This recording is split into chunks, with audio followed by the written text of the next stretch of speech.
ஒரு மணி நேரம் கர்த்தருடைய வார்த்தையை கேட்க போகிறோம். நல்ல கவனமாய் கேட்கும்படியாக உங்களை மிகவும் அன்புடன் கேட்டுக்கொள்ளுகிறேன். வேதத்தை எடுத்துக்கொள்வோம். நீதிமொழிகள் 24வது அதிகாரம்.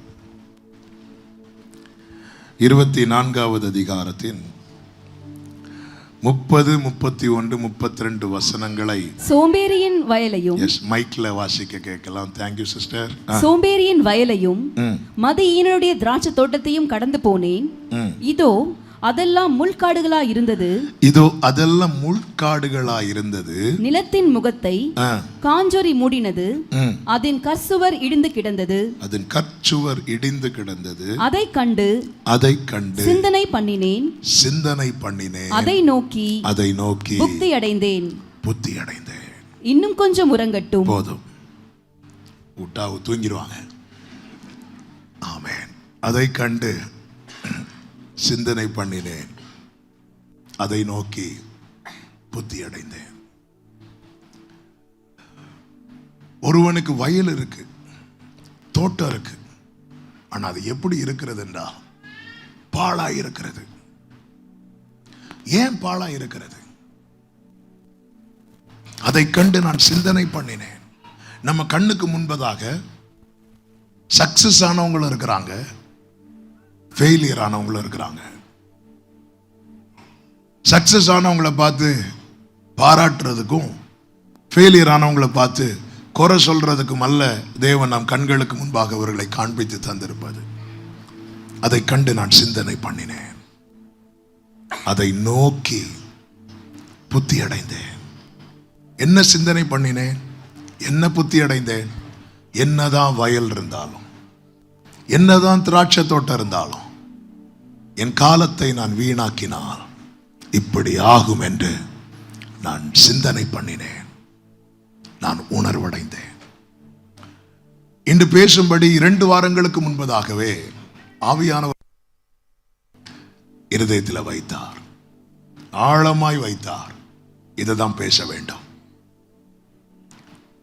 இன்னைக்கு என்ன பேச போறேன்னா, காலத்தை பிரயோஜனப்படுத்திக் கொள்ளுங்கள். அந்த சைடு மாறிட்டு கொஞ்சம் கம்மி பண்ணுங்க, விசில் வருது. ஜீசஸ், தேங்க்யூப்பா, அல்லேலூயா. காலத்தை அங்க கொஞ்சம் விசில் வருது. சவுண்ட்ஸ் எந்த பக்கம் இருக்காங்க? எங்க இருக்கு? Right. God bless you brother. கொஞ்சம் கம்மி. அதை கண்டு சிந்தனை பண்ணினேன், உணர்வடைந்தேன். ஆண்டவராகிய இயேசு கிறிஸ்து சொல்லுகிறார், எல்லா வசனமும் நீங்க எடுக்க வேண்டாம், கேளுங்கள். நான் சொல்ற வசனம் மட்டும் வாசித்தால் போதும். ஒரு பிறவி குருடனை குணமாக்குவதற்கு முன்பதாக இயேசு ஒரு வார்த்தையை சொல்லுகிறார். யோவான் 9:4, பகற்காலம் இருக்கும் மட்டும் நான் என்னை அனுப்பினவருடைய கிரியைகளை செய்ய வேண்டும். ஒருவனும் கிரியை செய்யக்கூடாத ராக்காலம் வருகிறது. இயேசு 3.5 வருஷம் ஊழியம் செய்தார். 3.5 வருஷம் தான் ஊழியம் செய்தார். அப்படி கேட்டா 3.5 வருஷமும் ஊழியம் செய்தார். அதான் உண்மை. நைட்டு மினிஸ்ட்ரி பண்ணார். ஆமென். பகல்ல மினிஸ்ட்ரி பண்ணார். அவருக்கு தூங்குறதுக்கே டைம் இல்லை. கொஞ்சம் நிம்மதியா போட்ல தூங்கலானாலும் கூட இருக்கிற சீஷர்கள் தூங்க விட மாட்டாங்க. ஆமென். அசிஸ்டண்ட கூட வச்சிருக்கிறதே கொஞ்சம் நிம்மதியா தூங்க. இந்த அசிஸ்டண்டால பிரச்சனை, தூங்கவே விட மாட்டாங்க. ஆமென். அப்போதான் ஆண்டவர் பேசிட்டே வருவார்.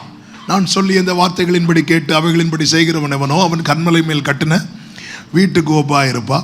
பெருவெள்ளம் வந்து மோதினாலும் அவனுக்கு ஒன்றும் ஆகாது. ஓகேவா பேதுரு? ஓகே, வா அக்கறைக்கு போவோம் சொல்லி கூட்டிட்டு போற கொஞ்ச நேரத்தில் பெருவெள்ளம் வந்து மோதுது. ஆண்டவரே உமக்கு கவலை இல்லையா? அப்போ எதுக்கு ஆமேன்னு சொன்ன? அங்க வச்சு மலை பிரசங்கத்தில் பக்கத்துல இருந்து கேட்டது நீ ஆமேன்னு சொன்ன. நான் சொல்லி தான் கூட்டிட்டு வந்தேன். ஆமே.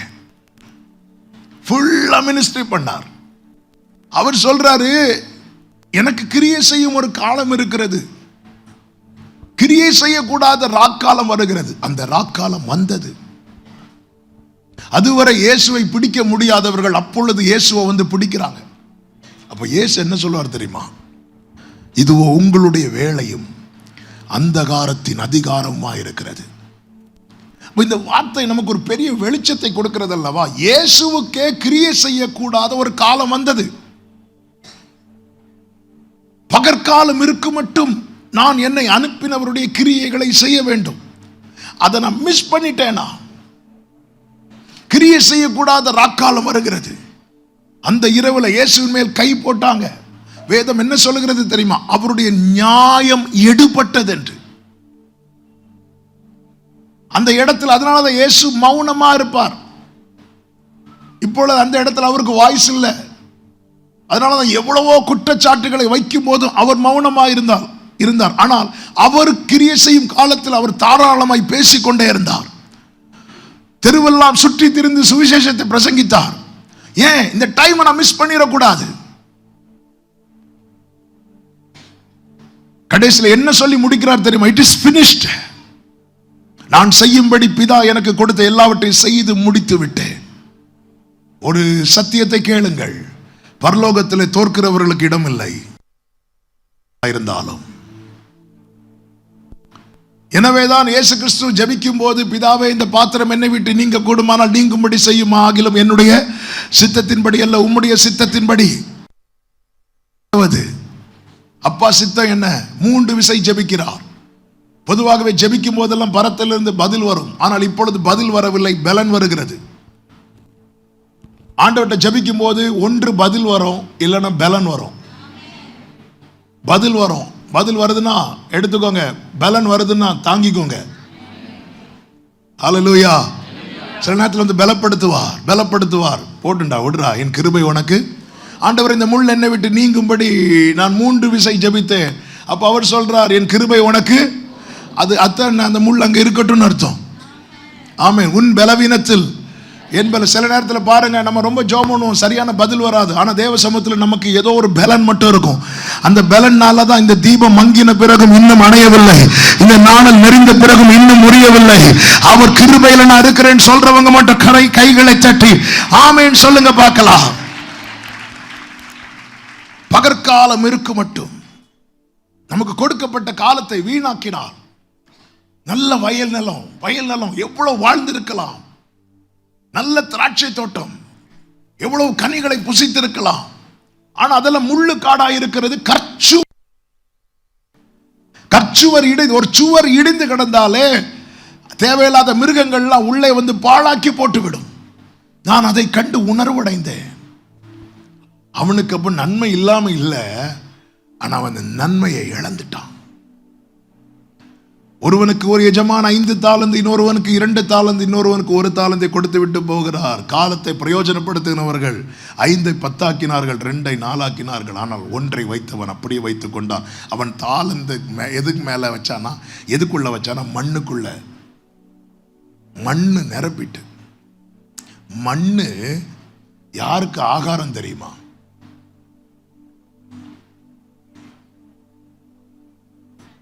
மண்ணு யாருடைய ஃபுட்டு?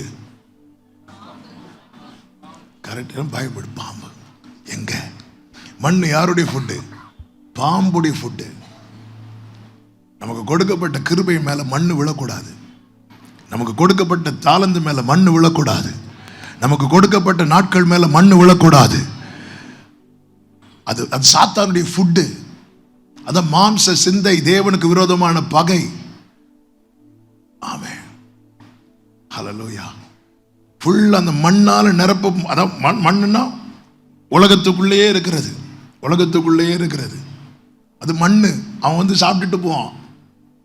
சர்ச்சில் அப்பாலே போய் சாத்தாரேன்னு சொல்லுவோம். வீட்டில் போய் அவனுக்கு விருந்து வைப்போம். அவனுக்கு விருந்தது மண்ணு சோறு, மண்ணு கூட்டு, மண்ணு குழம்பு, மண்ணு பாயாசம். ஃபுல்லா அவனுக்கு ஃபுட்டு மண்ணு. அந்த எஜமானுக்கு வரும்போது அந்த தாளந்தை புதைத்தவன் சொன்ன எந்த ரீசனை அவர் அக்செப்ட் பண்ணல. ஏன்னா அவனுக்கு கொடுக்கப்பட்ட காலத்தை நெடுநாள் கழித்து தான் வர்றார் எஜமான். காலத்தை வீணாக்காதே. உனக்கு எவனிடத்தில் அதிகம் கொடுக்கப்பட்டதோ அவனிடத்தில் அதிகம் கேட்கப்படும். நம்முடைய வாழ்க்கையில திரும்ப வராதது என்ன தெரியுமா? காலம்.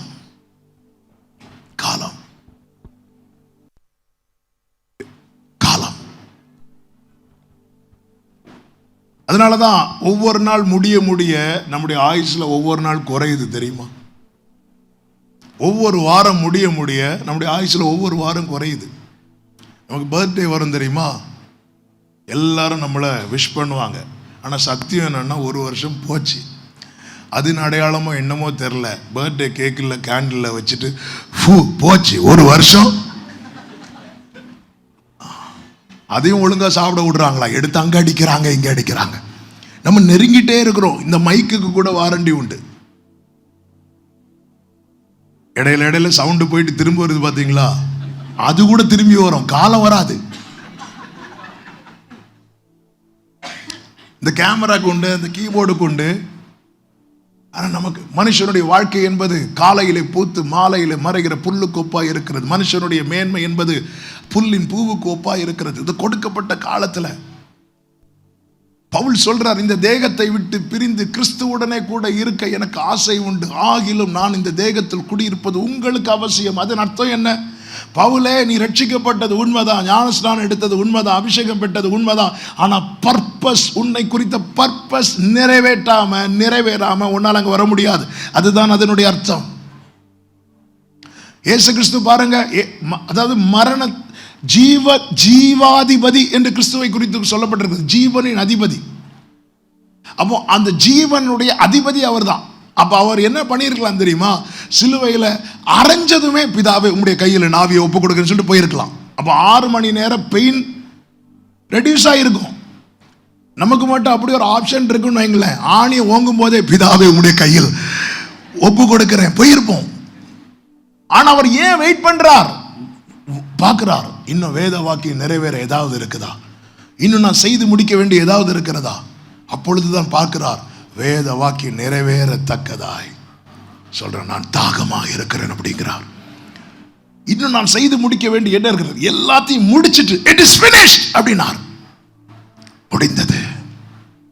அவர் துடிக்கிறார். ஆனாலும் ஜீவனை ஒப்பு கொடுக்கல. இல்ல, நான் முடிக்காம என் அப்பாவை எப்படி ஃபேஸ் பண்ணுவேன்? எனவேதான் அந்த ஓட்டத்தின் முடிவை கொலோசியருக்கு எழுதும் போது ஆவியானவர் பவுலை கொண்டு எழுதி வைத்தார். அவர் சிலுவையில் மரித்தார் என்றல்ல, அவர் சிலுவையில் வெற்றி சிறந்தார். பிரியமானவர்களே, உங்களுக்கு 5 தாலந்து இல்லாம இருக்கலாம், 2 தாலந்து இல்லாம இருக்கலாம், ஆனா கண்டிப்பா 1 வச்சிருப்பார். நம்ம லைஃப் பர்பஸ்ஃபுல் லைஃபா இருக்கணும். எதற்காக என்னை தெரிந்தெடுத்து, ஏன் இந்த குடும்பத்தில் பிறக்க வச்சார்? நோக்கம் இருக்கிறது. ஏன் இந்த சபையில் வைத்திருக்கிறார்? நோக்கம் இருக்கிறது. ஏன் சில வாசல்களை அடைத்திருக்கிறார்? நோக்கம் இருக்கிறது. ஏன் என்னை தேவன் இப்படி படைத்தார்? நோக்கம் இருக்கிறது. பவுல் சொல்றாரு, கப்பல் பிரயாணம் போய் கொண்டிருக்கும் போது திடீரென்று யூரோக்ளித்தன் காற்று அடிக்குது. புரியல. ஏன் ஆண்டவரே? நோக்கம் இருக்கிறது. என்ன நோக்கம்? இப்படி கப்பல் உடைகிறதுனால நீ ஒரு தீவுல விழுவ. நீ அந்த தீவுல விழுறதுனால அந்த தீவை பலவீனப்படுத்துகிற ஒரு சர்ப்பம் ஓ மூலம் சாக போகிறது. தேவன் ஒன்றையும் முகாந்திரம் இல்லாமல் செய்ய மாட்டார். அதனாலதான் ஒரு தேவ பிள்ளையை ஆண்டவர் விழ அனுமதித்தா கூட அதுல நன்மை தான் இருக்கிறது. ஹல்லேலூயா, ஹல்லேலூயா. ஆண்டவர் ஒருபோது தீமை செய்ய மாட்டார். அனுமதித்ததெல்லாம் நன்மைக்காக, நடத்திடும் பாதைகளும் நன்மைக்காக. பாடுங்க.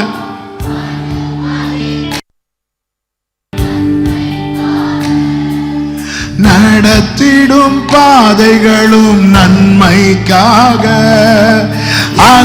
அதின் காலத்தில் நேர்த்தியாய் செம்மையாய் எனக்காக யாவும் செய்து முடிப்பேர். அதின் நேர்த்தியாய் செம்மையாய் எனக்கான யாவும் செய்து முடிப்பீர். உங்க கைகள் கூறுகவில்லை, உம்மால் கூடாதது எதுவும் இல்லை. கைகளை உயர்த்தி, உங்க கைகள் ஆமென், உம்மால் கூடாதது எதுவும் இல்லை. உம்மால் கூடாதது எதுவும் இல்லை, இயேசுவால் கூடாதது எதுவும் இல்லை. ஏசா என்கிற ஒருவனை குறித்து வேதம் சொல்லுகிறது. எபிரேயர் 12வது அதிகாரம் அதனுடைய 16, 17 வசனங்களை வாசிக்க கேட்கலாம். எபிரேயர் 12, 16, 17 வசனங்கள். ஒருவனும் வேசி கள்ளனாகவும் ஒருவேளை போஜனத்துக்காக தன் சேஷ்ட புத்திர பாகத்தை விற்று போட்ட ஏசாவை போல கெட்டவனாகவும் இராதபடிக்கு எச்சரிக்கையாயிருங்கள். ஏனென்றால் பிற்பாடு அவன் ஆசீர்வாதத்தை சுதந்தரித்துக் கொள்ள விரும்பியும் ஆகாதவன் என்று தள்ளப்பட்டதை அறிவீர்கள். அவன் கண்ணீர் விட்டு, இந்த வேர்டு தான் கவனிங்க, அவன் கண்ணீர் விட்டு கவலையோடே தேடியும் மனம் மாறுதலை காணாமற் போனான். ஏசு அப்படி என்ன பெரிய தப்பு பண்ணிட்டாரு? பசியில வீட்டுக்கு வராரு. அப்ப பார்த்து யாக்கோபு கூழ், அழகான சிவப்பு கூழ் அப்படி காய்ச்சிட்டே இருக்கிறார். ஏசா பசி. ஏசா பிறக்கும் போதே கவனிச்சீங்கன்னா ஏசா யாக்கோபு ரெட்டை பிள்ளைங்க. அப்போ ஏசா வந்தனால ஏசா மூத்த பையன், யாக்கோபு வந்திருந்தா அப்ப அந்த இடத்துல கூட சேஷ்ட புத்திர பாகம் என்பது ஏசாவுக்கு பிறப்பிலே கிடைத்தது. இதுதான் கிருபை. யாக்கோபு அப்படி இல்லை, போராடி மேற்கொண்டான் என்று பைபிள்ல இருக்கிறது. வயிற்றுக்குள்ள இருக்கும் போதே அண்ணன் காலை பிடிச்சிட்டு தான் வராரு. ஆனாலும் ஏசா வெளியே வந்துட்டான். ஏசா யாக்கோபோடு ஃபைட் பண்ணல. ஏசாவுக்கு பிறப்பிலே கிடைக்கிறது. இப்ப ஏசா வளருகிறான். ஏசா வேட்டையாடுகிறவன், ரொம்ப ஸ்ட்ராங் மேன். ஆனா யாக்கோபு கூடாரவாசி, அம்மா செல்லம். பொதுவாக ஒரு வீட்டில் ஒரு பிள்ளை அம்மா செல்லம், இன்னொரு பிள்ளை அப்பா செல்லம், அப்படிதான் இருப்பாங்க. எங்களுக்கு எல்லா பிள்ளைகளும் ஒண்ணு அப்படிலாம் கிடையாது. இப்ப பாருங்க, சேஷ்டபுத்திர பாகம் அப்படின்னா ஒரு அப்பாவுக்கு 2 பிள்ளைங்கன்னா அந்த சொத்தை 3ஆ பிரித்து 2 பாகம் யாருக்கு கொடுப்பாங்கன்னா மூத்த பையனுக்கு கொடுப்பாங்க, ஒரு பாகம் 2வது பையனுக்கு கொடுப்பாங்க. 3 பிள்ளைங்க இருந்தால் அந்த சொத்தை 4ஆ பிரித்து 2 பாகம் மூத்த பையனுக்கு. இது ஒரு புறம் இருக்க, இன்னொரு பாக்கியமான காரியம் என்ன தெரியுமா? அவர் ஆபிரகாமின் தேவனும் ஈசாக்கின் தேவனும் ஏசாவின் தேவனும் என்று அறியப்பட வேண்டியவர். ஆமென். ஒருவேளை போஜனத்துக்காக, அற்ப சந்தோஷத்துக்காக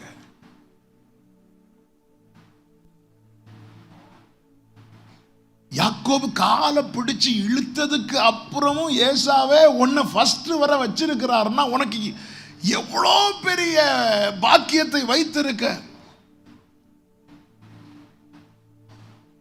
இன்னைக்கு வர எப்படி பேசப்பட்டிருக்கணும் தெரியுமா? ஏசாவின் தேவன், ஆபிரகாமின் தேவன், ஈசாக்கின் தேவன், ஏசாவின் தேவன், இப்படி வந்திருக்கணும். இது மேல யாருக்கு நாட்டம் இல்லை தெரியுமா? ஏசாவுக்கு நாட்டம் இல்லை. ஆனா யாருக்கு நாட்டம் இருக்கு தெரியுமா? யாக்கோபுக்கு நாட்டம் இருக்கிறது. வேதம் சொல்லுகிறது, நீங்கள் பூமிக்குரியவைகளை அல்ல, நீ முதல்ல நாடு தேடு, அதை நோக்கி ஓடு, அது உன் கையில வரும். நாம் எதை நாடுகிறோம், எதை தேடு? நமக்கு தெரியும். வீட்டுக்குள்ள வராரு ஏசா, வரும்போது யாக்கோபு அப்படி கூழ அவன் கண்ணுக்கு முன்னாடி ஒரு சான்ஸுக்காக வெயிட் பண்ணிட்டு இருக்கிறான். யாரு? யாக்கோபு. ஆப்பர்ச்சுனிட்டி எப்பவுமே கிடைக்காது. கிடைச்ச ஆப்பர்ச்சுனிட்டியை லாஸ்ட் ஆப்பர்ச்சுனிட்டியா நினைச்சு யூஸ் பண்ண பழகணும். இந்த ஏசாவை குறித்து என்ன சொல்லப்பட்டிருக்கு தெரியுமா? பிற்பாடு அப்படிங்கிற ஒரு வேர்டு கேட்டீங்கல்ல, பிற்பாடு. அதன் அர்த்தம் என்ன? தேட வேண்டிய காலத்தை விட்டான், அழ வேண்டிய காலத்தை விட்டான். அப்புறம் பார்த்துக்கலாம், நாளைக்கு பார்த்துக்கொள்ளலாம். ஏசாவுடைய தோல்விக்கு காரணமே கொடுக்கப்பட்ட தருணத்தை அவன் விட்டு விட்டான். ஏசாவும் அழுதான், யாக்கோவும் அழுதான். யாக்கோவின் கண்ணீர் அவன் வாழ்வையே மாற்றினது. ஏசாவின் கண்ணீரால ஒரு பிரயோஜனமும் இல்லை. ஏன்? எல்லாவற்றுக்கும் ஒரு காலம் உண்டு. அழ ஒரு காலம் உண்டு. அழ வேண்டிய காலத்தில் அழணும். அழ வேண்டிய காலத்தில் அசதியா இருந்தால் நகைக்க வேண்டிய காலத்தில் நாம் அழ வேண்டி இருக்கும். அப்படிப்பட்ட ஒரு பரிதாபமான நிலை அடைந்தவன் தான் யார் என்றால் இந்த ஏசா. இப்ப யாக்கோபு கேட்கிறான், இந்த கூழை நான் தரணும்னா உன் சேஷ்ட புத்திர பாகத்தை எனக்கு கொடு அப்படிங்கிறான். சரி, ஒரு பலவீனம், ஏசா விழுந்துட்டான். ஏசா சொல்றாரு, இந்த சேஷ்ட புத்திர பாகம் எனக்கு என்னத்துக்கு அப்படின்னு. அப்ப ஒரு காரியம் தெளிவாய் தெரிகிறது, தேவன் கொடுத்த மேன்மையை அவன் அற்பமாய் பார்க்க ஆரம்பித்து விட்டான். ஒன்றை புரிந்து கொள்ளுங்கள், இன்னைக்கு உங்களுக்கு ஒரு நல்ல சர்ச் கொடுத்திருக்கிறாங்க, நல்ல ஃபெலோஷிப் கொடுத்திருக்கிறாங்க. சின்ன வயசுல இருந்தே இந்த ஃபெலோஷிப்ல வளர்றவங்களுக்கு அதோடைய மேன்மை தெரியாது. தண்ணீர்ல தத்தளித்து கொண்டிருக்கிறவனை தூக்கி ஒரு போட்ல போட்டு பாருங்க, அந்த போட்டுடைய வேல்யூ என்னன்னு அவனுக்கு தெரியும். ஆனா பிறந்து வளர்ந்ததே போட்லன்னு அவனுக்கு அதோடைய வேல்யூ தெரியாது. கர்த்தர் தருகிற பாக்கியமான தருணத்தை, இது என்னத்துக்கு மீட்டிங், எதுக்கு ஈவினிங் போன, அதான் காலில் போயாச்சுல்ல. அற்பமா எண்ணாதீங்க, அசட்டை பண்ணாதீங்க. அற்பாதாயத்துக்காக, ஒருவேளை போஜனத்துக்காக அந்த கூழ் குடிச்சதுனால ஏசாவுக்கு அப்புறம் பசியே இல்லை. அப்படியா? அந்த டைமுக்கு தான் ஓகே. பூமிக்குரிய சந்தோஷம் என்பது அந்த நேரத்துக்கு மட்டும்தான்.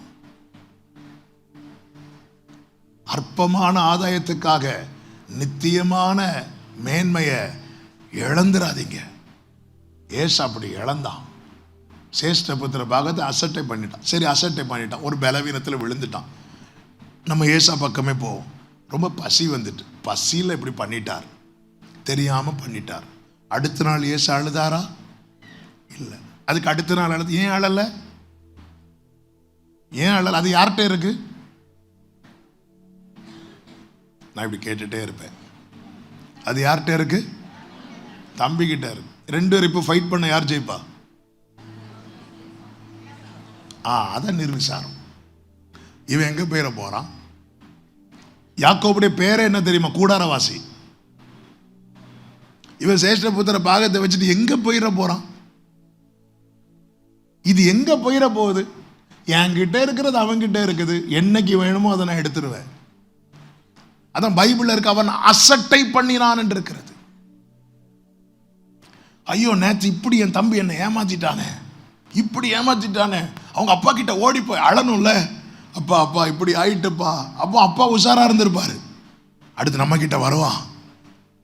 அப்பாவுக்கு டவுட், யாக்கோபு வரும்போதே டவுட்டா இருக்கு. சத்தம் யாக்கோபின் சத்தம், கைகள் ஏசாவின் கைகள். அப்பவே நீ உங்க அண்ணன் கூளை கொடுத்து ஏதாவது கேட்டாரா? இல்ல. இப்போ டவுட் வந்ததுக்கு அப்புறம் பிளஸ் பண்றாருன்னா இந்த டாபிக், இந்த மேட்டர் ஈசாக்கு கிட்டே போகல. ஏன்? ஏசா அப்புறமா வந்து சொல்றார், அவன் இதோட ரெண்டாவது வாட்டி என்ன ஏமாத்திட்டான். அது கேட்டதும் ஈசாக்கு ஷாக் ஆயிட்டாராம்.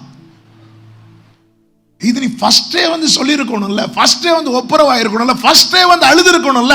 அசட்டை பண்ணினான். நாளைக்கு பார்த்துக்கலாம். எங்க சிலுவையில் இயேசு 6 மணி நேரம் தொங்கினார். 2 பேர் இயேசுவோடு கூட சிலுவையில் அறையப்பட்டார்கள். ஒருவன் தருணத்தை பயன்படுத்தினான்.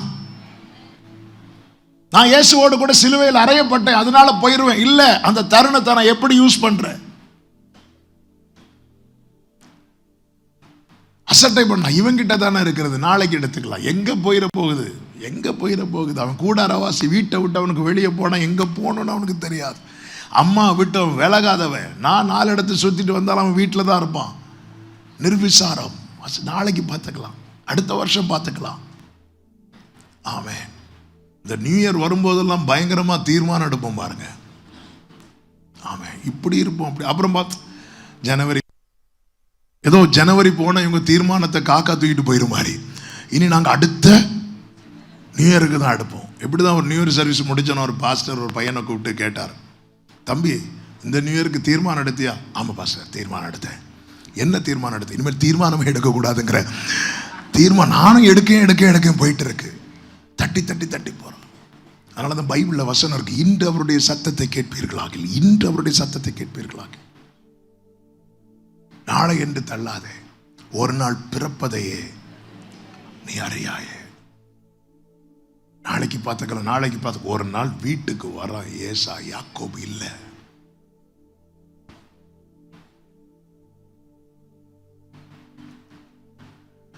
பிறப்பின் அடிப்படையில் ஏசாவுக்கு போராடாம சுதந்திரம், யாக்கோபுக்கு போராடினால் சுதந்திரம். ஆனா ஏசா நிர்விசாரமா விட்டதுனால அப்படியே மாறுது.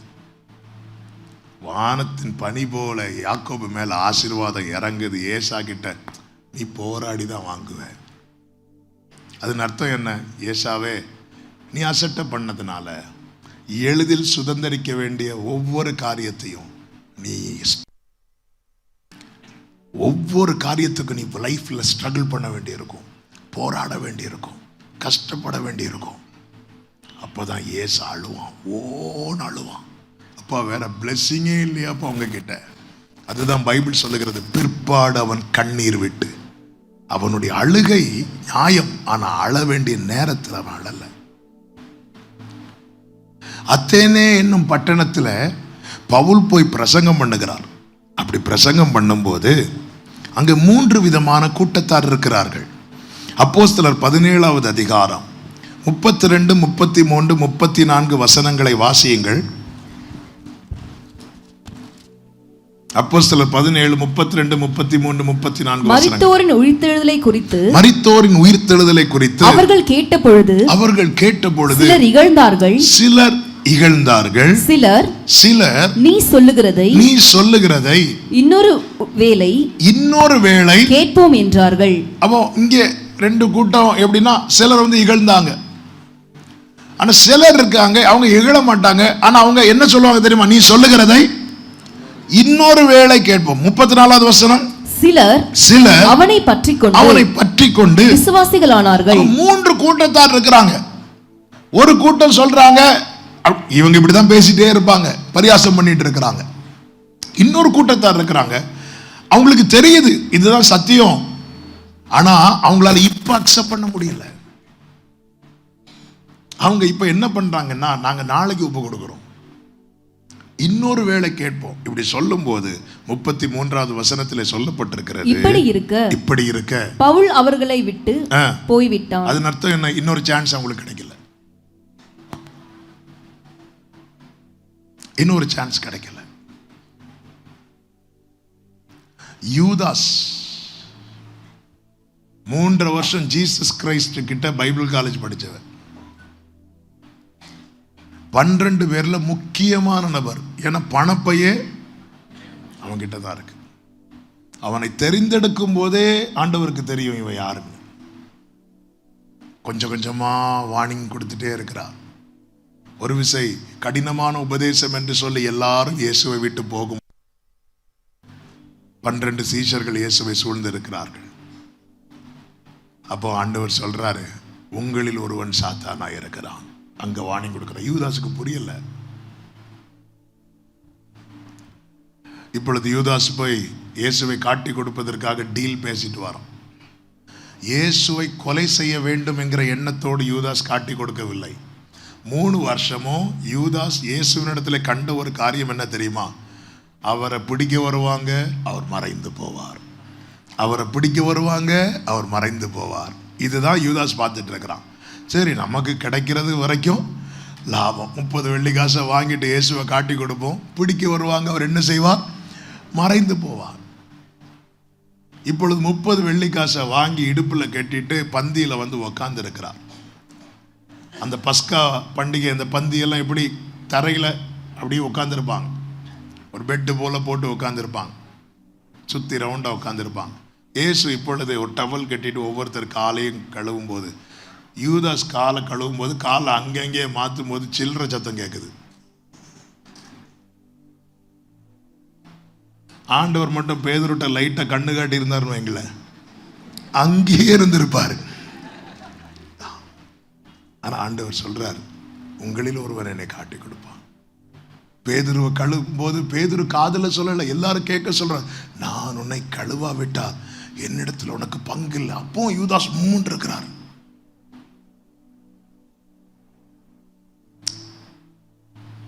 கம்யூனியனும் அட்டன் பண்ணிட்டான். பைபிள் சொல்லுகிறது, அவன் துணிக்கையை வாங்கினதுக்கு பிறகு சாத்தான் அவனுக்குள் புகுந்தான். என்ன கம்யூனியன் அட்டன் பண்ணவனுக்குள்ள? ஆமென். சில பார்க்குறாங்க அதனாலதான் நாங்க கம்யூனியனே.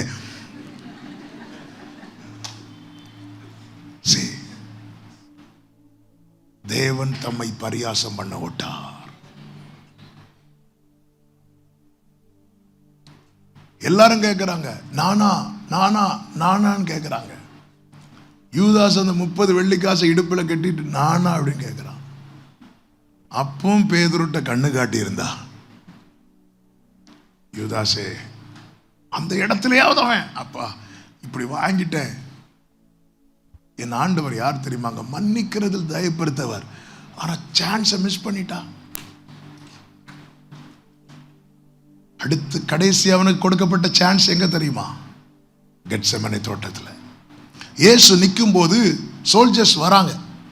12 சீஷர்கள் மற்ற சீஷர்களும் கூட நிற்கும் போது அவங்களுக்கு குழப்பமா இருக்கு, இதுல யார் இயேசுன்னு தெரியல. அப்போ இயேசு கேட்கிறார், யாரை தேடுகிறீர்கள்? இயேசுவை தேடுகிறோம். இயேசு வேற ஒண்ணுமே சொல்ல மாட்டார், நான் தான் அப்படிம்பார். பொத்துன்னு எல்லாம் கீழே விடுவான். அதன் அர்த்தம் என்ன? யாருக்குமே இயேசு கிட்ட நெருங்க முடியல. அப்படி இருக்கும்போதும் ஒருத்தன் என்ட்ராகிறான். யார் தெரியுமா? யூதாஸ். அவனை அப்படி தள்ளி இருக்கலாம், அவனை நெருங்க இடம் கொடுத்தார். அப்படியாவது மாற மாட்டானா? யூதாஸுக்கு கொடுக்கப்பட்ட லாஸ்ட். வேற யாருக்குமே இயேசுவை நெருங்க முடியாது, எல்லாம் பொத்துன்னு கீழே விழுறாங்க. அப்பதான் யூதாஸ் நேர வரான். வந்து அப்படி கிஸ் பண்ணும்போது துரோகி அப்படியே சொன்னார். பேதுரு இந்த கத்தியெடு சொன்னாரா? ஃப்ரெண்ட் அப்படிங்கிறார். அந்த இடத்துல கூட அவர் காலில் விழுந்திருந்தா அது வேற. அவனுக்கு கொடுக்கப்பட்ட லாஸ்ட் சான்ஸை மிஸ் பண்ணிட்டு வெரி நெக்ஸ்ட் டே ஆலயத்துக்கு போறான். ஆலயத்துக்கு போய் எதுக்கு போனாரு தெரியுமா? ஒப்புரவாக போனான். ஆனா இயேசு இல்லாத ஆலயத்தில் யார்கிட்ட போய் ஒப்புரவாக? அதுல என்ன ஒரு ஆச்சரியம்னா, அந்த 30 வெள்ளிக்காசுல யூதாஸ் ஒரு சிங்கிள் டீ கூட குடிச்சிருக்க மாட்டார். ஏதாவது ஒரு டீ குடிச்சு அல்லது ஒரு 5 வெள்ளிக்காசை செலவு பண்ணிட்டார். ஒரு வெள்ளி ஏதாவது ஒண்ணுமே இல்லை.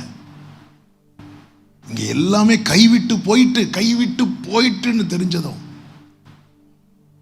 யூதாஸ் போய் அந்த 30 வெள்ளிக்காசையும் தூக்கி எறிகிறான். இதை முந்தின நாளே எரிஞ்சிருக்கணும். ஒரு இரவு மாறிச்சு. ஒரு இரவுல ஒன் டேல இப்படி சேஞ்சஸ்.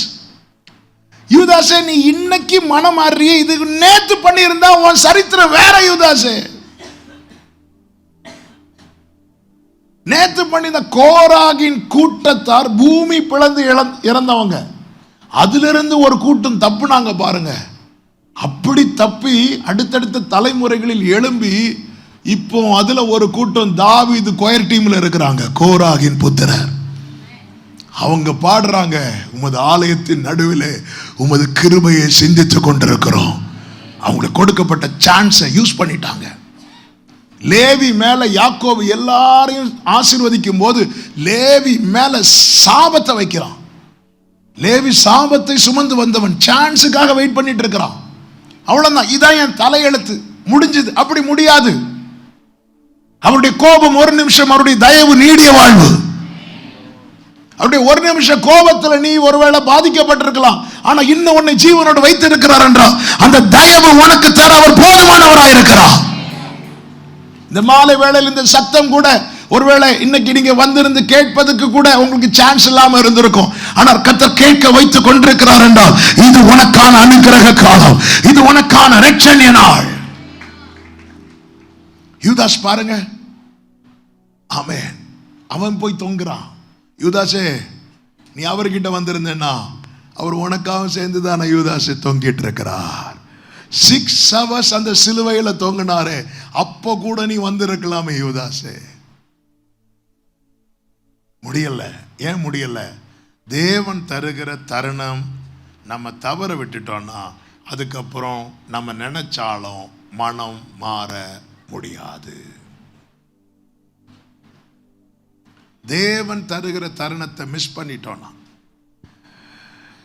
இஸ்ரவேலரை பார்வோன் எகிப்திலே அடிமைப்படுத்தி கொண்டிருக்கும் போது, நீங்க வீட்டில் போய் பைபிள் படிங்க, உங்களுக்கு தெரியும். பார்வோனுடைய ஃபர்ஸ்ட் ஆஃப் இருக்குல்ல, அவன் தன் இருதயத்தை கடினப்படுத்தினான் இருக்கும். பார்வோனுடைய செகண்ட் ஆஃப் எப்படி தெரியுமா இருக்கும்? கர்த்தர் அவன் இருதயத்தை. அதன் அர்த்தம் என்ன? அவனுக்கான டைம் முடிஞ்சிட்டு. அவனுக்கான டைம் முடிஞ்சதுக்கு அப்புறம் அவன் மனம் மாறலாம் நினைச்சாலும் கர்த்தர் விடலை. வாசல் அடைபட்ட பிறகு ஒண்ணும் பண்ண முடியாது. யாக்கோபு பாருங்க. யாக்கோபு தகப்பன் கிட்ட ஏசாவை போல போய் ஆசீர்வாதத்தை வாங்கிட்டார். இப்ப ஆண்டவருடைய ஃபோக்கஸ் நேரா யாக்கோபு மேல. ஏசாவை இழந்துட்டான். ஏசாவுக்கு கொடுக்கப்பட்ட அவ்வளவு சான்ஸ் முடிஞ்சதுக்கு அப்புறம் தான் கர்த்தர் யாக்கோபை சந்திக்கிறார். சாமுவேல் ஏலி வீட்டில் வளர்ந்தாலும் எப்போ கர்த்தர் சாமுவேல்கிட்ட பேசுறாரு தெரியுமா? ஓப்னி பிணைகாசுக்கு கொடுக்கப்பட்ட சான்ஸ் அவ்வளோ முடிஞ்சதுக்கு அப்புறம். எடுத்ததுமே பேசல. ப்ரையாரிட்டி ஓப்னி பிணைகாசுக்கு தான் கொடுக்கிறார். ஏலியின் பிள்ளைகள் அல்லவா, தலைமுறைகளின் தேவன் அவர். சாமுவேல் அங்க வளர்ந்துட்டு தான் இருக்கிறான். உடனே சாமுவேல் வந்து அடுத்த நாள் அன்னாள் பிள்ளை இல்லை, அதனால சாமுவேலே வந்த உடனே கூப்பிடல. ஓப்னி பிணைகாசுக்கு வாய்ப்பு கொடுக்கப்பட்டு கொண்டே இருக்கிறது. ஏலி மூலமா பேசுகிறார், ஒரு தேவ மனுஷன் மூலமா பேசுகிறார், சாமுவேல் மூலமாய் பேசுகிறார். அந்த சான்ஸ் எல்லாம் அவங்க தட்டி தட்டி தட்டி தட்டி தட்டி விட்டதுக்கு அப்புறம் இப்போ அவருடைய ஃபோக்கஸ் யார் மேல போகுது தெரியுமா? சாமுவேல் மேல. அவருடைய ஃபோக்கஸ் சாமுவேல் மேல போனதுக்கு அப்புறம் ஓப்னி பிணைகாசுக்கு என்னாச்சு தெரியும்ல? வெரி நெக்ஸ்ட் சாப்டர்ல அவங்க கதை முடியுது. அவன் நான் தப்பு பண்ணியும் நான் உயிரோடு இருக்கிறேன்னா எனக்கு தேவன் தருணம் தருகிறார் என்று அர்த்தம். நான் அந்த வேர்டை ரிப்பீட் பண்றேன். நான் பாவம் செய்தும் நான் நிர்மூலமாகாமல் இருக்கிறேன்னா தேவன் எனக்கு தருணம் தருகிறார். ஸ்தேவான் மரிக்க காரணமானவன் பவுல், யாக்கோபு மரிக்க காரணமானவன் ஏரோது. ரெண்டு பேரும் ஒரே மாதிரில டீல் பண்ணி இருக்கணும். ஏரோதை அடித்தார். யாக்கோபு மரிக்க காரணமா ஏரோதை அடித்தார். ஏரோது புழுத்து செத்தான் பைபிள் இருக்கு. அப்படி ஒரு அடி அடித்தார். அப்போ அதே அடி தான் யாருக்கு அடிச்சிருக்கணும்? பவுலுக்கு அடிச்சிருக்கணும். ஆனா பவுல் அடிக்கல, பவுலை பிடித்தார். ஏரோதை அடித்தார், பவுலை பிடித்தார். பவுல் சொல்றார், நான் எதற்காக பிடிக்கப்பட்டேனோ பிடித்தார். அந்த இடத்துல பவுல் அந்த சான்ஸை மிஸ் பண்ணல. ஆண்டவரை பார்த்து பவுல் மொத்தமே 2 கேள்வி தான் தன் லைஃப்ல கேட்பார். ஒரு கேள்வி, ஆண்டவரே நீர் யார்? 2வது கேள்வி, நான் என்ன செய்ய சித்தமாயிருக்கிறேன். பவுல் சொல்றார், நான் அந்த கிருபை இனி நான் வேஸ்ட் பண்ண விரும்பல. நான் ஆகாதவனா இனி ஓட மாட்டேன்.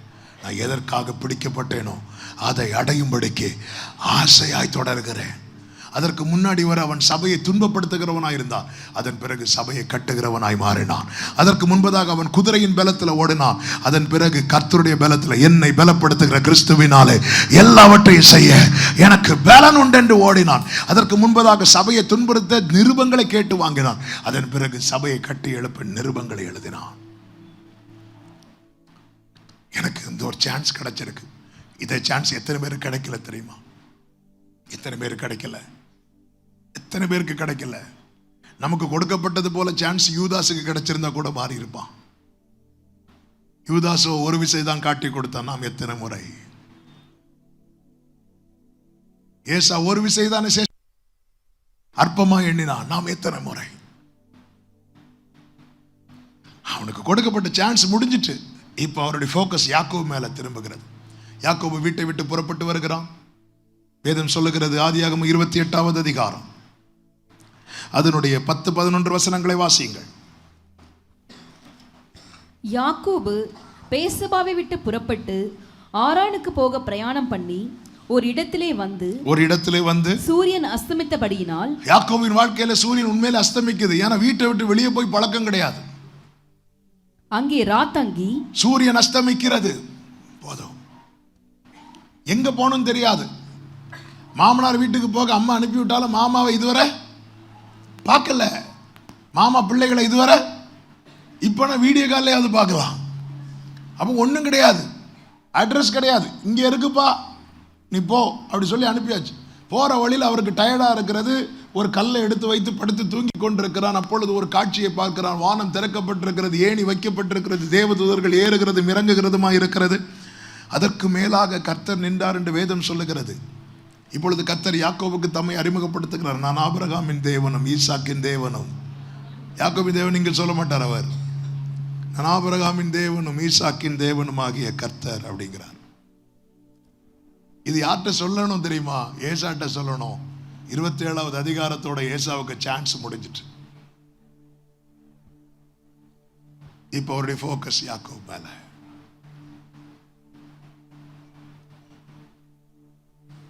எல்லாருக்கும் சொல்றேன், என்னையும் சேர்த்து தான் சொல்றேன். வசனம் இருபுறமும் கருக்குள்ள பட்டயம். உங்களை நான் வசனத்தை வச்சு அடிக்கணும்னு ஓங்கினா முதல்ல அது எனக்கு தான் வெட்டு விடும். எனவே நடுக்கத்தோடு சொல்றேன், நமக்கென்று தேவன் ஏற்படுத்தின இடத்துல நாம தான் இருக்கணும். இந்த வஸ்தின்னு ஒரு ராஜஸ்திரீன் தான், அவளை மாதிரி அளவுள்ளவா யாருமே கிடையாது. அந்த ஸ்தானத்தில் யார் வராங்க தெரியுமா? எஸ்தரை குறித்து என்ன சொல்லப்பட்டிருக்கிறது? அவள் ரூபவதின்னு. வஸ்தியை குறித்து என்ன சொல்லப்பட்டிருக்கிறது? மகா ரூபவதி. அப்போ அழகுல கம்பேர் பண்ணும்போது யார் டாப்பு? அதனால வஸ்தி என்ன பண்றாங்க தெரியுமா? அசட்டை பண்றாங்க. எப்போ அசட்டை பண்ண ஆரம்பிச்சாலோ வஸ்திக்கும் ராஜாவுக்கும் குஸ்தி வந்துச்சு. அதோட வஸ்தியை தூக்கி தூர போட்டாச்சு. அதை விட அழகுள்ளவா இல்லை. எஸ்தரை குறித்து சொல்லப்பட்டிருக்கிறது ரூபவதி, வஸ்தி மகா ரூபவதி. நம்மளை விட யார் இல்ல? அவர் ஞானிகளை வெட்கப்படுத்த பைத்தியங்களை தெரிந்தெடுப்பார். இஸ்ரவேலின் முதல் ராஜா யாரு? சவுலை தெரிந்தெடுக்கும் போது எல்லாருக்கும் முன்னாடி சவுலை நிக்க வைக்கும் போது சவுல் எல்லாரை விட உயரம். தாவீது சவுலை விட உயரமா? இல்ல. ஆனா சவுல் அதுல நிர்விசாரமா இருந்துட்டான். இனி என்னை விட உயரமா ஒருத்தன் வரணும்னா அப்படி பார்க்கும்போது நிக்கிற ஒருத்தன் யாரு? கோலியாத்து. உள்ளே போயிருந்துட்டார், குனிஞ்சே இருந்துட்டார் சவுல். கோலியாத்து வரது வர என்னைக்குமே புரிஞ்சுக்கோங்க, நம்ம தான் நினைக்கும் போது நம்ம வீட்டு பக்கத்தில் வாடகைக்கு கொண்டு உட்கார வைப்பார். நம்ம தான் இந்த ஆஃபீஸில் நம்மளை தவிர வேற யாரும் இல்லை. அதுவரை நிமிர்ந்துட்டு இருந்த சவுல் இப்போ இப்படி குனிஞ்சிருக்கிறான். என்ன சவுல், நேற்று வரை இப்படி தான் நின்னீங்க? இல்லை, நேற்று வரை என்னை விட உயரமானவன் யாரும் இல்லைன்னு நினச்சேன். நம்ம இப்படி நினைப்போம் தெரியுமா? அந்த இடத்துல தான் காட்டி தருவார். ஹல்லேலூயா. அதனால குதிரைகளை குறித்து ரதங்களை குறித்து மேன்மை பாராட்டாதீங்க.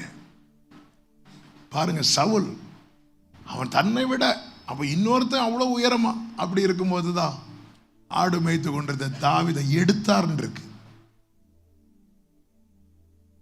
ஆண்டவருக்கு ஒரு ஆளை உயர்த்துறது மேன்மைப்படுத்துறதுல ஆண்டவருக்கு ஒரு மேட்டரே கிடையாது. எவரையும் மேன்மைப்படுத்தவும் பலப்படுத்தவும் தேவனுடைய கரத்தினால் ஆகும். ஒன்றை மட்டும் புரிஞ்சுக்கோங்க, நமக்கென்று தேவன் வைத்த ஸ்தானத்திலிருந்து நம்மளை தள்ளிடக்கூடாது. தாவீது சொல்லுகிறார், என் கால்களை கால்களை போலாக்கி என்னுடைய உயர்தலத்தில் என்னை நிறுத்துகிறார். இன்னொருத்தக ஸ்தானத்தை நம்ம விரும்பவும் கிடையாது. அதே நேரத்தில் நமக்குன்னு தேவன் வைத்திருக்கிற மேன்மை இருக்குல்ல, அதை மிஸ் பண்ணிடக்கூடாது. ஏசு அதை மிஸ் பண்ணா. இப்ப யாக்கோபு கிட்ட வரார், நான் ஆபிரகாமின் தேவனும் ஈசாக்கின் தேவனும் ஆகிய கர்த்தர். அப்படி சொன்னதோ யாக்கோபு, ஆண்டவரே நான் இதுக்கு தான் ஆசைப்பட்டேன், அப்படியே என்னுடைய தேவனா இருக்கும்படி என்னை நான் ஒப்பு கொடுக்கிறேன்னு சொல்லி அங்க ஒப்பு கொடுத்திருந்தா யாக்கோபின் சரித்திரம் வேற. ஆனா யாக்கோபு பாருங்க, யாக்கோபு ஏற்கனவே தந்திரம் உள்ளவன். அப்பாவே ஏமாத்திட்டு, சிலர் அப்பாவை குடும்பத்தை ஏமாத்திட்டு சர்ச்சில் நல்ல பிள்ளை போல வந்திருப்பாங்க. யாக்கோபு வந்திருக்கிறது போல. உடனே யாக்கோபு எழுப்பி, இந்த இடம் எவ்வளவு பயங்கரமானது. ஆண்டவர் உண்ட இடத்தை பத்தி கேட்டு இடம் வாங்க வந்தாரு. இந்த இடம் பூமியும் அது நிறைவும் கர்த்தருடையது. இவர் எழும்பி இடத்தை பத்தி பேசிட்டு இருக்கிறார், தன்னை பத்தி பேசல. இந்த இடத்துல அவன் சொல்லி இருக்கணும், ஆண்டவரே நான் இப்படி ஏமாத்திட்டு வந்துட்டேன், யாக்கோபு ஆண்டவரே எங்க அண்ணனை ஏமாத்திட்டேன் அப்படி சொல்லிட்டு 20 வருஷத்துக்கு பிறகு யாபோக்காட்டின் கரையில் அழுதார் அல்லவா, அதை இங்கே அழுதிருந்தா இங்கேயே அந்த பகைக்கு ஒரு முற்றுப்புள்ளி வந்திருக்கும். யாக்கோபு அழல. யாக்கோபு என்ன சொல்றான் தெரியுமா? ஆண்டவரே நான் போகிற வழியிலெல்லாம் நீர் என்னை காப்பாற்றி எனக்கு உண்ண உணவு உடுக்க உடையெல்லாம் தந்தீங்கன்னா நீர் எனக்கு தேவனாயிருப்பேர். ஆபிரகாமை அழைத்த போது ஆபிரகாம் டிமாண்ட் வைக்கல, உடனே கீழ்ப்படிந்தான், ஆபிரகாமின் தேவனானார். ஈசாக்கை அழைத்த போது ஈசாக்கு உடனே கீழ்ப்படிந்தான், ஈசாக்கின் தேவனானார். ஆனால் யாக்கோபு அழைக்கும் போது யாக்கோபு டிமாண்ட் வைக்கிறான். யாக்கோபு தேவனை சந்தித்து 20 வருடங்கள் வரை தேவனால் யாக்கோபின் தேவன் என்று தம்மை அறிமுகப்படுத்த முடியவில்லை. நான் என்னை அவருக்கு ஒப்பு கொடுக்காமல் அவர் என்னுடைய தேவனாக முடியாது.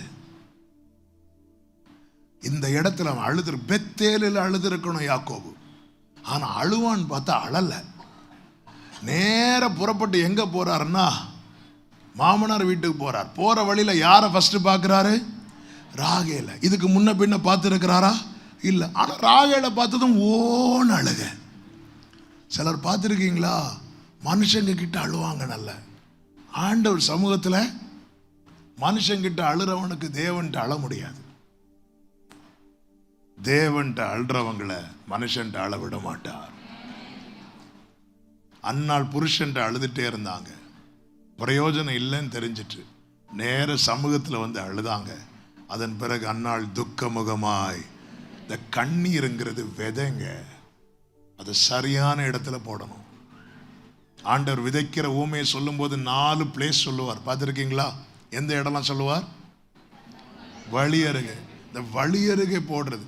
சிலர்கிட்ட போய் அழுவோம் பாருங்க, அவங்க காபி குடிக்கலாமான்னு கேட்பாங்க, சம்பந்தமே இருக்காது. நம்ம அழுதுட்டு இருப்போம், அப்படி ஃபீல் பண்ணி அழுதுட்டு இருப்போம். ஒரு செல்ஃபி எடுக்கவா? சரி, சம்பந்தமே இருக்க. இவங்கள்ட்ட ஏன் அழுதோன்னு? அதனாலதான் யோசிப்பு பாருங்க, சகோதரர்கள் அவனை குழியில தூக்கி போடும்போது அண்ணா அண்ணான்னு கெஞ்சுறான். அவங்க அங்கிருந்து சாப்பிட்டுட்டு இருந்தாங்களாம். சாப்பிட்டுட்டு இருக்கும்போது இஸ்மவேலர் வராங்க, டீல் பேசுறாங்க. ஆனா அதுக்கு பிறகு, அதனாலதான் யோசேப்பு நீங்க பாத்தீங்கன்னா தெரியும், அதன் பிறகு சகோதரர்கள் வரும்போது யோசேப்புக்கு அழுக வருது. யோசேப்பு அறையில போய் அழுதுட்டு கண்ணெல்லாம் தொடச்சிட்டு வெளியே வருவார். ஏன்? என் கண்ணீருக்கு வேல்யூ இல்லாத இடத்துல நான் அழமாட்டேன். அது எங்க சகோதரனா இருந்தாலும் சரி, என் பெற்றோரா இருந்தாலும் சரி, என் கண்ணீருக்கு வேல்யூ இல்லாத இடத்துல, உங்க கண்ணீருக்கு மதிப்பு இல்லாத இடத்துல கண்ணீரை சிந்தாதீங்க. அந்த கண்ணீரை துருத்தியில் எடுத்து வைத்திருக்கிற ஒரு ஊர் உண்டு. சில விதைகள் எங்க விழுந்துச்சு? கற்பாறையில். இந்த கற்பாறையில் விழுந்தது பார்த்தீங்கன்னா உடனே முளைக்கும். உடனே முளைக்கும். திடீர்னு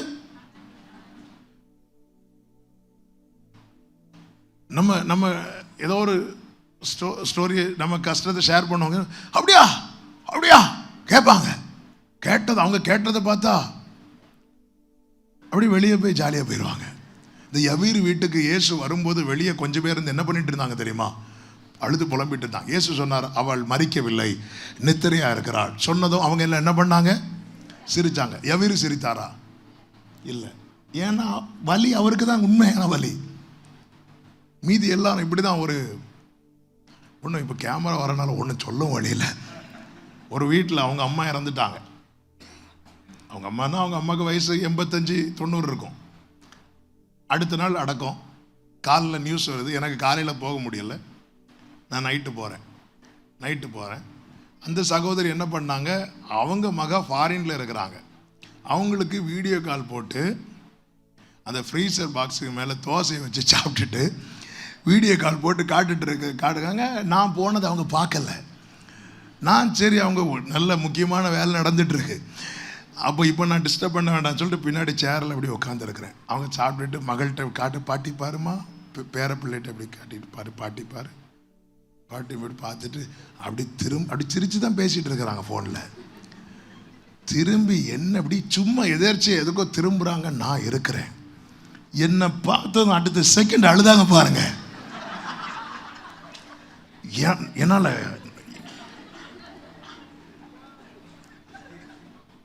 உண்மையிலே ஆஸ்கார்ல இவங்களுக்கு தான்.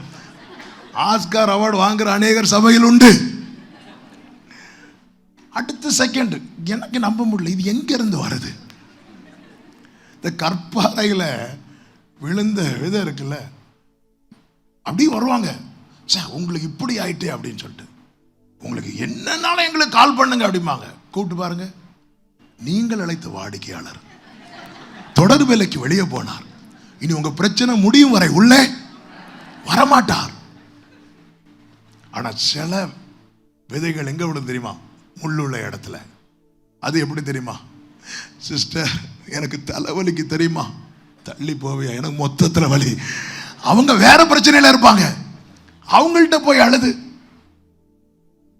ஆனா சில விதைகள் நல்ல நிலத்துல, அந்த நல்ல நிலம்தான். லாசரு மரித்து ஆறுதல் சொல்ல யூதர்கள் அநேகர் வீட்டுக்கு வந்த போது கூட மரியாள் கண்ணீரை ஸ்டோர் பண்ணி வச்சிட்டு இருக்கிறார். அவர் வருவார், இந்த கண்ணீர் மொத்தத்தை அவர் பாதத்தில் தான் ஒட்டுவேன். இயேசு வந்த போது மார்த்தாள் தான் ஃபர்ஸ்ட் ஃபேஸ் பண்றாங்க.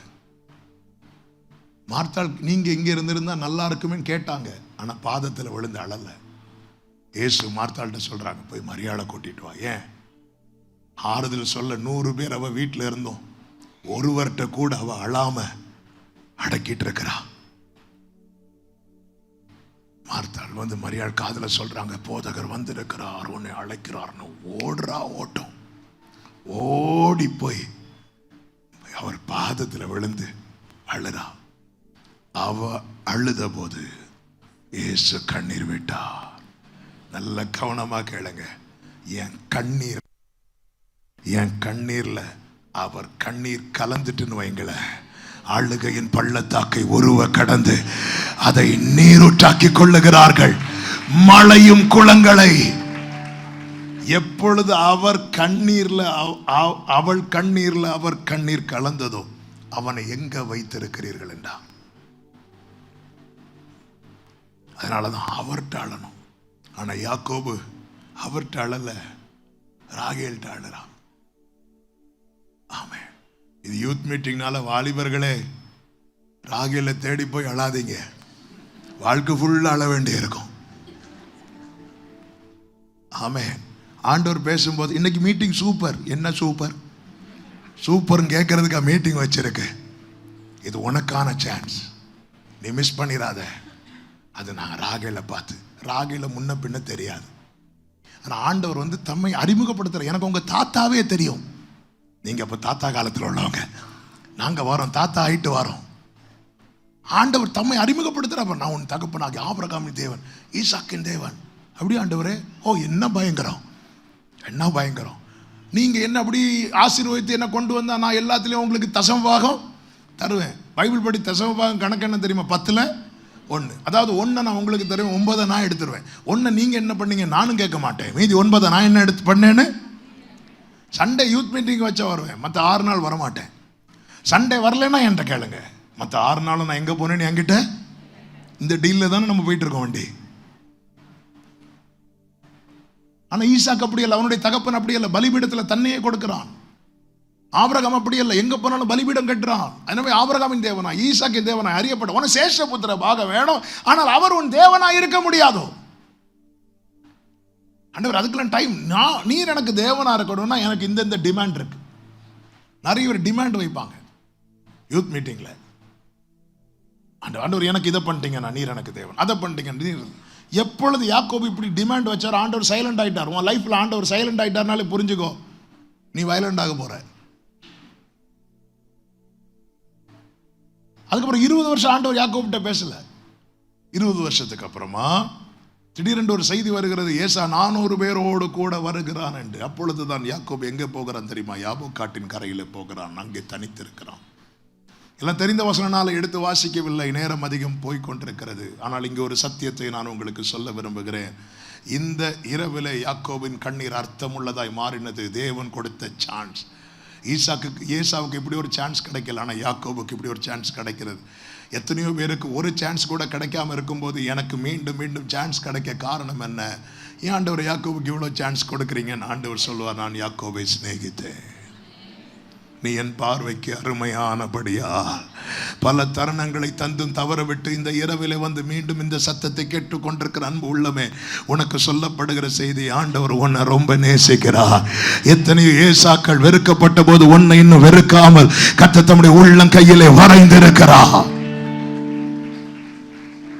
ஹல்லேலூயா! எவ்வளவு நல்ல ஆண்டவர். விவரிக்க முடியவில்லை, வர்ணிக்க வார்த்தை இல்லை, உம் அன்பை மட்டும் எனவென்று சொல்ல தெரியவில்லை. விவரிக்க முடியவில்லை, வர்ணிக்க வார்த்தை இல்லை, உம் அன்பை மட்டும் எனவென்று சொல்ல தெரியவில்லை.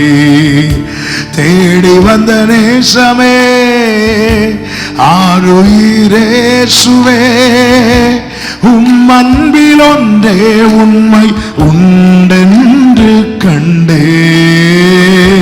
தேடி வந்த நேசமே, ஆருயிரேசுவே, உம் அன்பில் ஒன்றே உண்மை உண்டென்று கண்டே.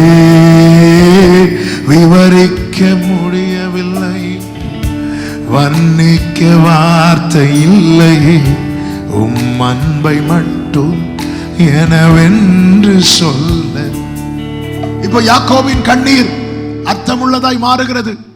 அவன் அழுத போது ஏசாவின் மனம் மாறுகிறது. 20 வருடம் பகை நீங்குகிறது. யாக்கோபு ஆசீர்வதிக்கப்படுகிறான், இஸ்ரவேலாய் மாறுகிறான். அப்ப நம்ம கேட்கலாம், எப்படி 20 வருஷம் அப்படி இப்படி சுத்தினால யாக்கோபு மாறிட்டான்ல? எஸ், மாறிட்டான்.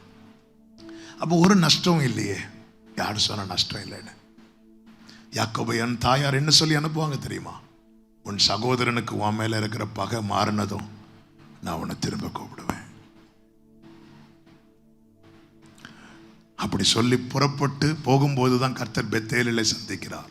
அந்த இடத்துல ஒப்புரவாகி இருந்தா அங்கே ஏசாவே கர்த்தர் தொட்டிருப்பார். பகை மாறி இருக்கும். யாக்கோபு வீட்டுக்கு வந்திருப்பான். ஆனா 20 வருடம் கழித்து யாக்கோபு வீட்டுக்கு வரும்போது அவன் எதை இழந்தான் தெரியுமா? அவங்க அம்மாவை இழந்துட்டான். யாக்கோபு நல்ல வாழ்க்கையை பார்க்கணும்னு அந்த வீட்டில் துடிச்சது யார் தெரியுமா? ரெபெக்காள். ஆனா திரும்ப வீட்டுக்கு வரும்போது அப்பா இருக்கிறார். அப்பா 20 வருஷத்துக்கு முன்னாடியே நான் சாப்பிட்டு சாக போறேன், சாப்பிட்டு சாக போறேன். இந்த சாவ போறேன்னு சொல்றவங்கள, அவங்களுக்கு ஒரு கோவிட் இல்லை 100 கோவிட் வந்தாலும் எனக்கு சாவ போறேன், ஏதாவது இப்படி சாப்பிட்டு அவர் இன்னும் இருக்கிறாரு. ஆனா இந்த தாயார் யாக்கோபை ரொம்ப நேசித்தவங்க. நாளைக்கு ஒருவேளை உங்களுக்கு தருணம் கிடைக்குங்க. ஆனா இன்னைக்கு நீ சிலதை இழப்ப தெரியுமா? இழந்தது தான். கொஞ்சம் யோசித்து பாருங்க. யாக்கோபு வீட்டுக்கு வர்றது அவங்க அம்மா பார்க்கும்போது எவ்வளவு ஹாப்பியா இருந்திருக்கும். ஏன்னா அவங்க அம்மாவுக்கு கவலை என்ன தெரியுமா? இளையவனை குறித்து. மூத்தவன் எப்படியாவது, அதனாலதான் அந்த அம்மா அப்படி பண்ணாங்க. மூத்தவன் எப்படியாவது பிழைச்சிடும், 4 பேர்கிட்ட பழக்கப்பட்டவன், 4 இடத்துக்கு போய் வந்தவன். இந்த யாக்கோபு அப்படி இல்லை. கிச்சன்லயே இருந்து சமையல்லாம் படிச்சுட்டு. ஆமே. சில பார்த்துருக்கீங்களா?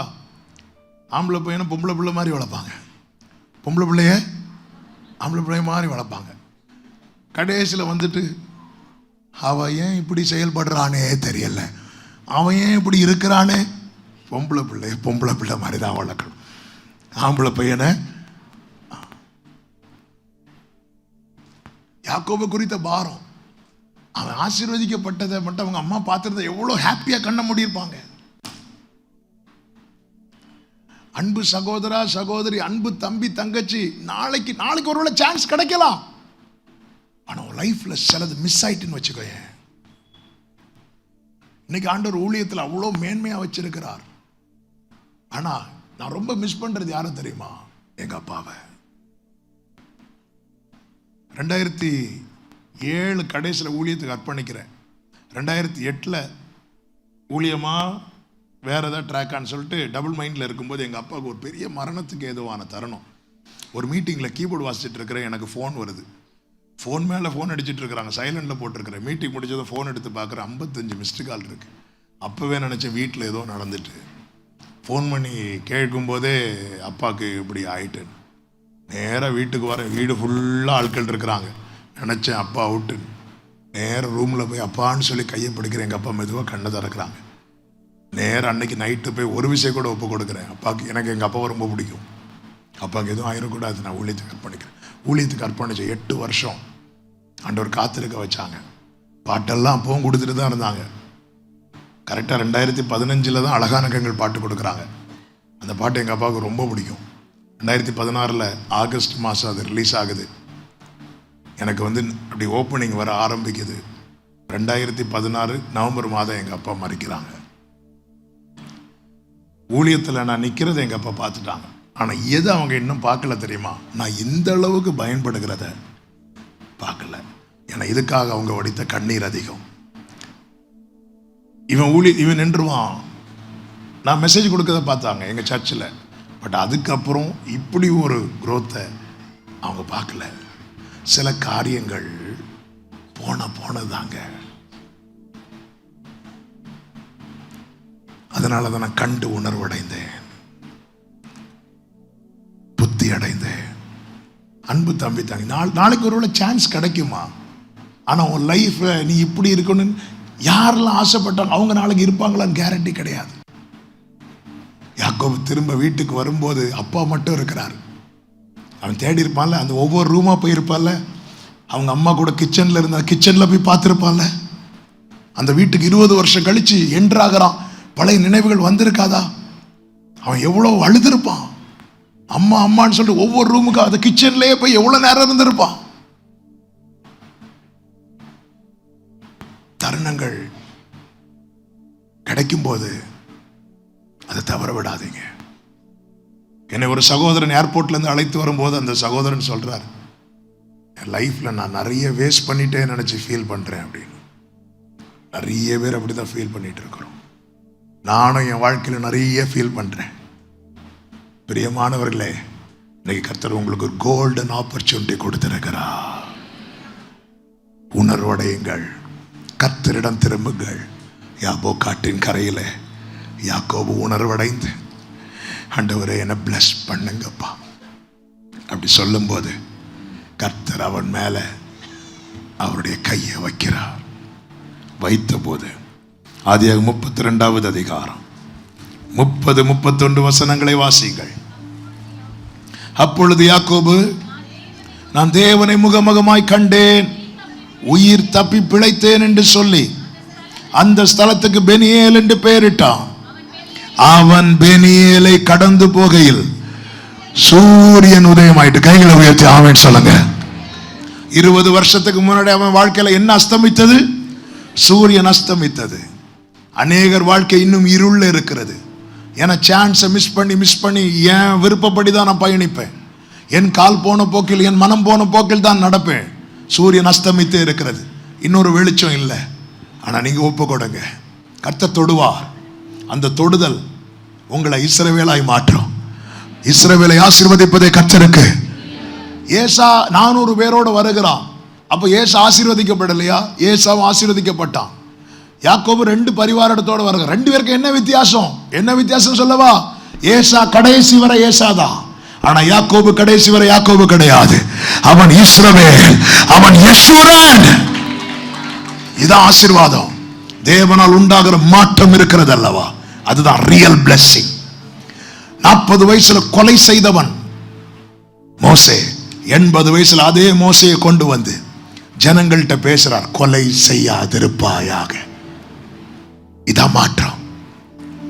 தாவீது சொல்லுகிறார், என்னை கழுவும், என்னை சுத்திகரியும், அப்பொழுது நான் பாதகருக்கும் அது வழியை தெரிவிப்பேன். இந்த சேஞ்சஸ் என்னோட கேரக்டர்ல சேஞ்ச், என் லைஃப்ல, என் பிஹேவியர்ல, என் பாதையில. இதான் ரியல் பிளெஸிங். மற்ற பிளெஸிங்ல ஆண்டவருக்கு ஒரு மேட்டரே கிடையாது. அவர் நல்லோர் மேலும் தீயோர் மேலும் மழையை.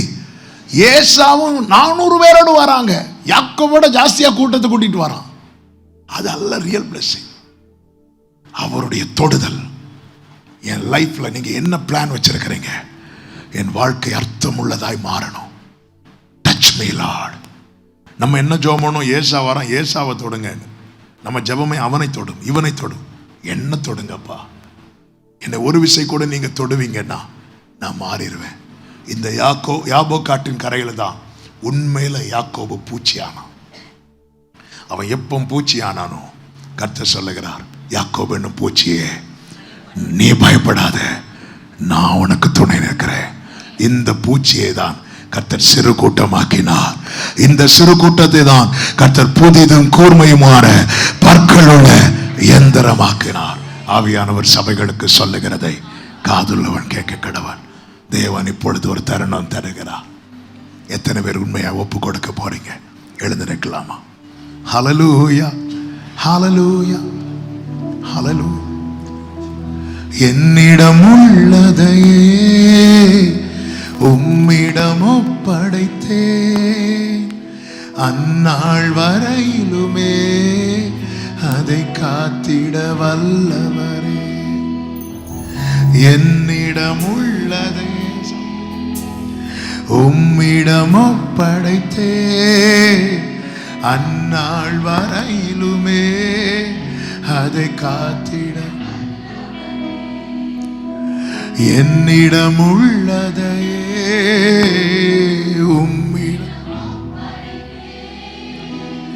அந்நாள் வரையிலுமே அதை காத்திட வல்லவர். பிறக்கும் முன்னமே என் பெயரை அறிந்தீரே, அவயம் அனைத்துமே அழகாக வரைந்தீரே. பிறக்கும் முன்னமே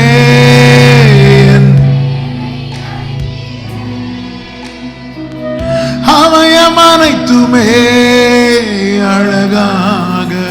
ரெண்டு கைகள் அப்படி விரித்து என்னிடம் உள்ளதையே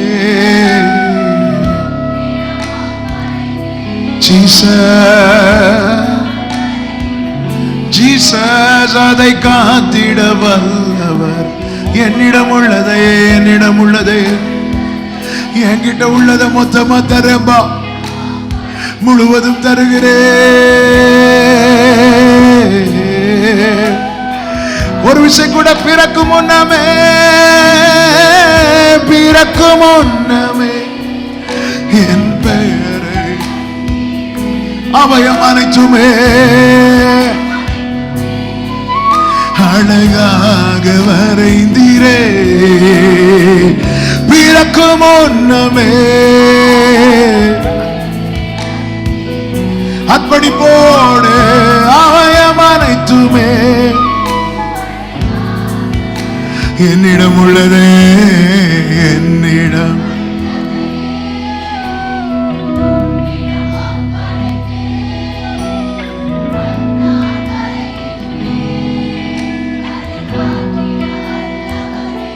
எல்லாரும் கண்களை மூடி நிற்கிற இந்த வேளையில் அநேகர் அநேக காரியத்தை இழந்து வந்துட்டீங்கல்ல. சில தருணங்களை மிஸ் பண்ணி, சிலரை மிஸ் பண்ணிட்டோம். இனியும் நான் இழக்க விரும்பல ஆண்டவரே, இனி நான் இழக்க விரும்பல. யாக்கோபு காட்டின் கரையில யாக்கோபு தன்னை அர்ப்பணித்தது போல உம்முடைய தொடுதலுக்கு என்ன நான் கொடுக்கிறேன் அப்படி சொல்றவங்க மட்டும் அவங்க வலது கரத்தை கண்களை மூடி யாரையும் பார்க்காதீங்க. எனக்கு உங்க எல்லாரையும் முன்னாடி கூட்டு ஜெபம் பண்ணணும்னு ஆசை, ஆனா நமக்கு இடம் இல்லை. அதனால நான் அப்படியே உங்களுக்காக ஜெபம் பண்ணி முடிக்க விரும்புறேன். அப்படி கைகளை உயர்த்தினவங்க உங்க இடது கரத்தை இருதயத்துல வச்சு ஆண்டவர்கிட்ட உங்களை அப்படியே சொல்லுங்க பார்க்கலாம். நான் யாக்கோபுப்பா, எங்க அண்ணனை ஏமாத்தினவன், எங்க அப்பாவை ஏமாத்தினவன். இனி நான் என்னுடைய இருதய கடினத்தினால நான் யாரையும் இழந்துடக்கூடாது. தம்பி தங்கச்சி, உனக்கு கொடுக்கப்பட்ட தருணத்தை நீ மிஸ் பண்ண உன்னை அறியாம சிலதை நீ இழந்துட்டு இருக்கிற. அப்பா கிட்ட பேச. உனக்கு அழணும்னு தோணுதா? அழுதுற.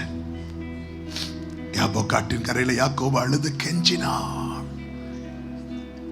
ஆண்டவரே, என் லைஃப்ல நான் இழந்தது போதும், அடிபட்டது போதும், என்னை அர்ப்பணிக்கிறேன் ஆண்டவரே, அர்ப்பணிக்கிறேன் ஆண்டவரே, விட்டு கொடுக்கிறேன்.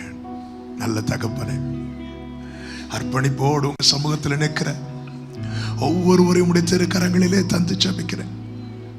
இவங்க வாழ்க்கையில இனி ஒரு இழப்பு, இனி ஒரு நஷ்டம், இனி ஒரு தோல்வி வேண்டாம்பா. ஜெயமாய் நடத்துங்க. ராஜாவின் ஜெய கம்பீரம் இவர்களுக்குள் இருப்பதாக. கர்த்தர் இவர்களை ஆசீர்வதிப்பீராக. இவர்கள் வாழ்க்கையில தெய்வீக தொடுதல் உண்டாவதாக. இவர்களை பார்க்கிறவர்கள் இவர்களோடு கூட நீர் இருப்பதை காணும்படிக்கு கர்த்தருடைய பிரசன்னம் இவர்களை சூழ்ந்து கொள்வதாக.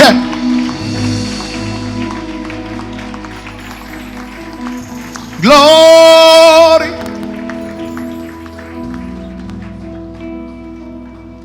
சூரியன் உதயமாயிட்டு. எத்தனை பேர் நம்புறீங்க இந்த ராத்திரியில கர்த்தர் என் வாழ்க்கையில் ஒரு புதிய துவக்கத்தை தந்திருக்கிறார்? நம்புறவங்க மட்டும் கைகளை தட்டி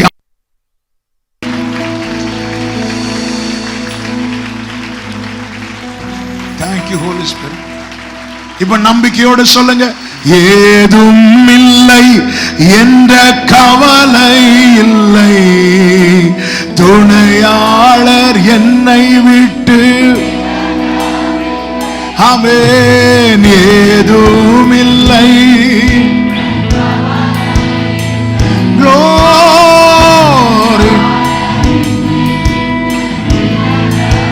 சொன்னதை செய்திடும். ஆமென். சொன்னதை செய்திடும். நம்பிக்கையோடு நம்புவேன் இறுதி வரை, நம்புவேன் இறுதி வரை, நம்புவேன் நம்புவேன்.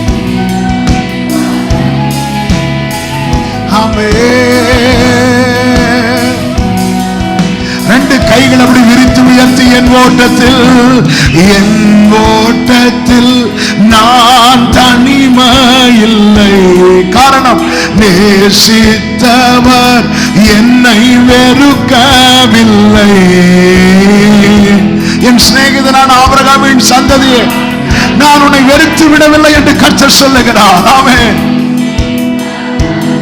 என்னை வெறுக்கவில்லை, தகப்பன் வீட்டில் கொண்டு சேர்த்திடுவார், தகப்பன் வீட்டில் கொண்டு சேர்த்திடுவார். நம்புவேன். நம்புவேன்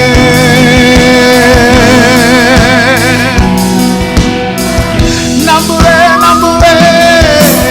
நம்புவேன்.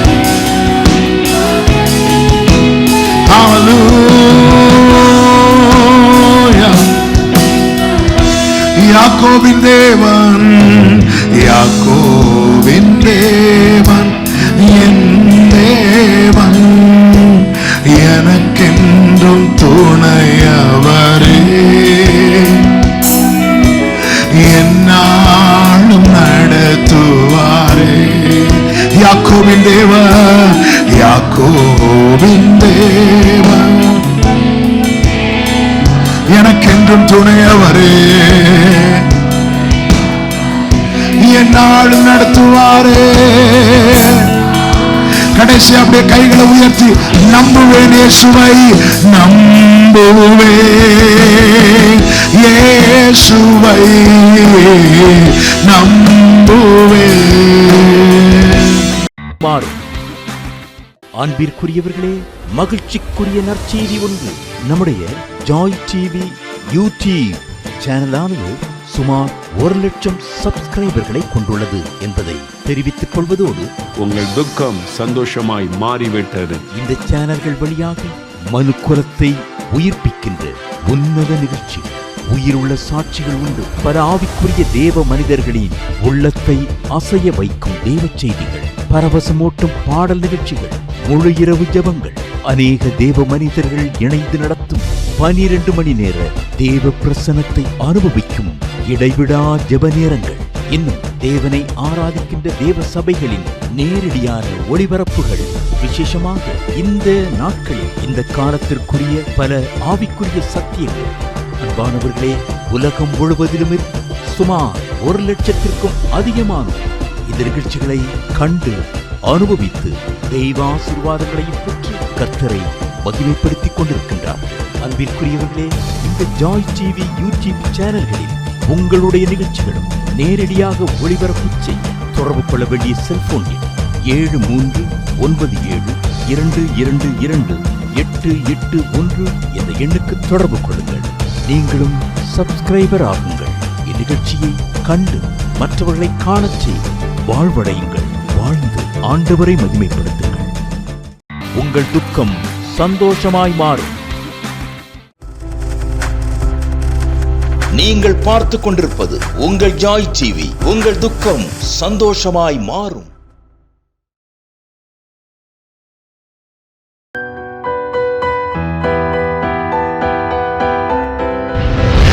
கர்த்தர் உங்களை ஆசீர்வதிப்பாராக.